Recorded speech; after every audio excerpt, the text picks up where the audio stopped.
फिरायची आहे खान हायस्कूल पण त्याच्यामध्येच येतं, कारण सरकारी सगळ्या शाळा आपल्या एकत्रच आहेत. जिल्हा परिषद शाळा म्हणजे खरंच फिरायची आहे खान. अस्खलित सोनं शोधून तयार करताय मोत्यांची माळ. अस्खलित सोनं शोधून तयार करतोय मोत्यांची माळ. आज मात्र सरकारी शाळेला दिवस खूप वाईट आले. प्रत्येक जणाला तोंडात आहे, पटच नाही. पटाचे इकडे तिकडे पळापळी होते, शिक्षक अतिरिक्त होतोय, संचमान्यता कशी येते, प्रत्येकाला टेन्शन आहे. आज मात्र सरकारी शाळेला दिवस खूप वाईट आले. जो तो आपलाच जातोय, आपला स्वार्थ. जिल्हा परिषद शाळा वाईट आहेत म्हणून मोठ्या किमतीने मिळवतोय समाजात. समाजाची परिस्थिती पाहिली तर शिक्षकांचा पगार, शिक्षकांचा पद, शिक्षकांची मानसिकता याविषयी बरीच चर्चा होत असते. आणि जिल्हा परिषद शाळा कशा वाईट आहेत त्या सगळ्यांजण सांगत समाजात फिरत असतात. जिल्हा परिषद शाळा वाईट आहेत म्हणून मोठ्या किमतीने मिळवतोय समाजात. का कळत नसेल त्यांना श्रीमंताची शाळा ही नोटांच्या आकड्यावरती चालते हो. का कळत नसेल त्यांना श्रीमंताची शाळा ही नोटांच्या आकड्यावरती चालते हो. गरिबांच्या लेकरांना शिकून द्यायचे नाही असे ठरलं आहे तुमचं पक्क हो. शिक्षण क्षेत्राला खरंच पैशासाठी डोक्यावर घेतले आहे तुम्ही. शिक्षण क्षेत्रासारखा पैसा कुठंच नाही. अकॅडमी तर बघितली आपण, आज करोडो रुपयामध्ये व्यवहार आहेत. शिक्षण क्षेत्राला खरंच पैशासाठी डोक्यावर घेतले तुम्ही. अहो जरा माणुसकीचा विचार तरी शिल्लक ठेवा तुम्ही. या कष्टकरी गोरगरिबांच्या मुलांनाही शिकून मोठं होऊ द्या या जन्मी. फक्त मोठ्यांनी शिकायचं ना, या कष्टकरी गोरगरिबांच्या मुलांनाही शिकून मोठं होऊ द्या या जन्मी. शिक्षणाची व्याख्याच बदलून गेली आहे आता. पूर्वीच्या काळी नव्हता एवढा ढास, आता एवढा. शिक्षणाच्या नावाखाली मशीन झाली ती मुलं. शारीरिक आणि सामाजिक बांधिलकीला पोरकी झाली ती बाळं. जगण्यासाठी आनंद हवा, नकोय आता आनंदासाठी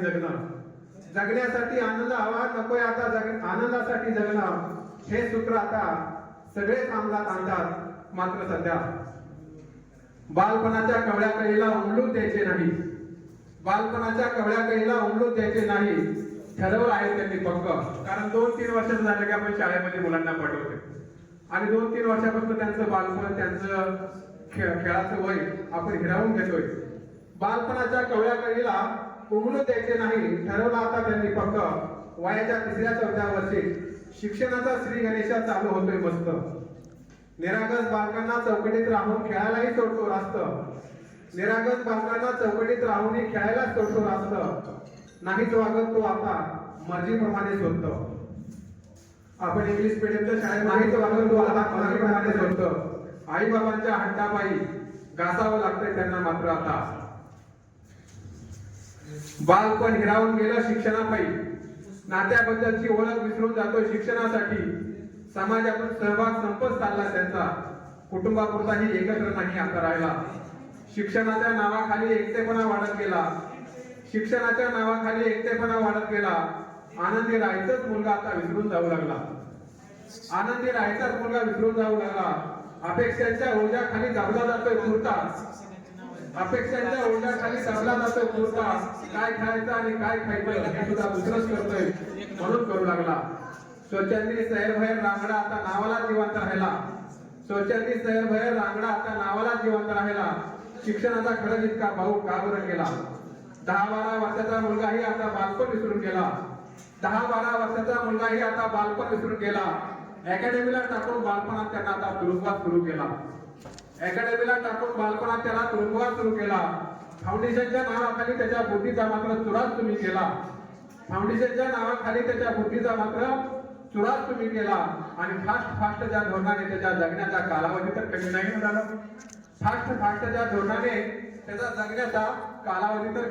झाला. खाजगीकरणाच्या नावाखाली कोणाच्या तरी दावणीला बांधून हुकुमशाहीला पोषक वातावरण तयार केलं पाहिजे. जिल्हा परिषद शाळा बंद करण्याचा घाट करून जिल्हा परिषद प्राथमिक शाळा बंद करण्याचा घाट करून स्वतःची पोळी भाजण्याचा प्रयत्न करणं आता सोडायलाच पाहिजे. शासनाने आता लोकशाहीला समोर ठेवून वागलेच पाहिजे. भविष्याचा विचार करून भावी पिढीसाठी आता प्रयत्न केलेच पाहिजे. मुठभर लोकांसाठी गोरगरिबांना पायी पडवणे थांबवलेच पाहिजे. 30-35 वर्ष सेवा केल्यावर हक्काची जुनी पेन्शन तरी आता मिळाली पाहिजे.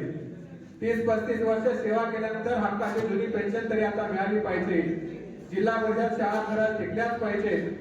जिल्हा परिषद शाळा खरं टिकल्या पाहिजे. राजकारणासाठी वापर त्याचा झाला नाही पाहिजे.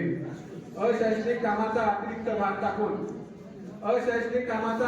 भार टाकून शिक्षणाचा दर्जा घसरवला नाही पाहिजे. समाजात विषमता वाढवून लोकशाहीत बाधा येईल असं वागलं नाही पाहिजे. समाजात विषमता वाढवून लोकशाहीत बाधा येईल असं वागलं नाही पाहिजे. जगण्यासाठी किती लागतोय हो पैसा? जगण्यासाठी किती लागतोय हो पैसा? तरी त्यांना किती आहे मोह पैशांचा? जगण्यासाठी किती लागतोय हो पैसा? तरी त्यांना किती मोह आहे पैशांचा?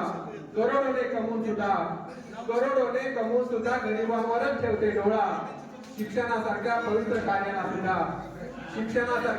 कार्याला सुद्धा पैशांसाठी बनवलाय राजकारणाचा अड्डा. शिक्षणासाठी